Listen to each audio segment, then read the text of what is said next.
भारतीय नर्स निमिषा प्रिया को यमन में एक नागरिक की हत्या करने के जुर्म में मौत की सजा सुनाई गई है।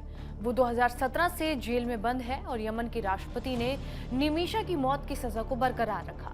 भारत ने कहा है कि वो इस मामले में नर्स की मदद करने के लिए उसके परिवार और संबंधितों के संपर्क में है और सभी तरह के कानूनी विकल्पों पर विचार कर रहे हैं। केरल की नर्स निमिषा प्रिया के केस में अब ईरान ने भारत की मदद करने की पेशकश की है। एक ईरानी अधिकारी ने कहा कि तेहरान मानवीय आधार पर इस मामले में जो कुछ भी मदद कर सकता है वो उसके लिए तैयार है।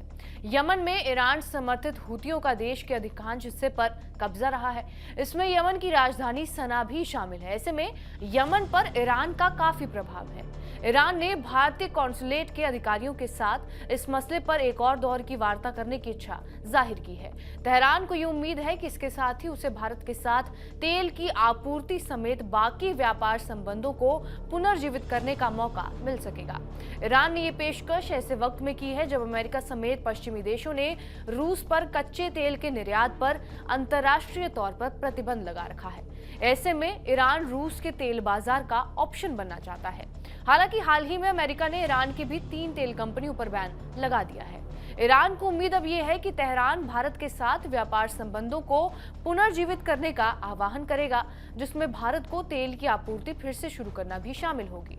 ईरान ने भारत के साथ द्विपक्षीय समझौते की भी इच्छा जाहिर की है, जिसमें प्रतिबंधों का सामना करने के बावजूद तेहरान के साथ व्यापार को बढ़ावा देने का अवसर मिल सके।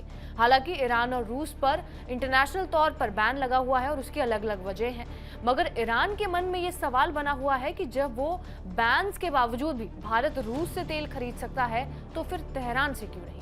खैर, निमिषा प्रिया केस में अगर ईरान मदद कर देगा तो प्रिया की सजा टल सकती है।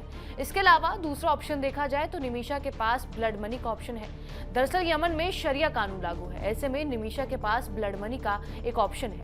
शरिया कानून के अनुसार अपराध का शिकार व्यक्ति या उसका परिवार पैसे लेकर अपराधी को माफ करने का विकल्प चुन सकता है। यदि पीड़ित का परिवार ब्लड मनी को स्वीकार कर लेता है तो निमिषा को माफी मिल जाएगी। इसके बाद उसकी रिहाई सुनिश्चित हो सकती है।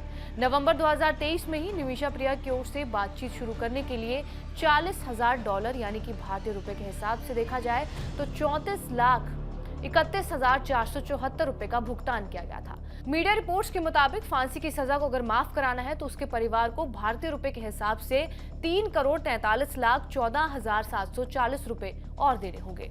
2020 में ही सेव निमिषा प्रिया इंटरनेशनल एक्शन काउंसिल का गठन किया गया था और वो वर्तमान में उसकी रिहाई सुनिश्चित करने के लिए आवश्यक धन जुटाने की कोशिश भी कर रहे हैं।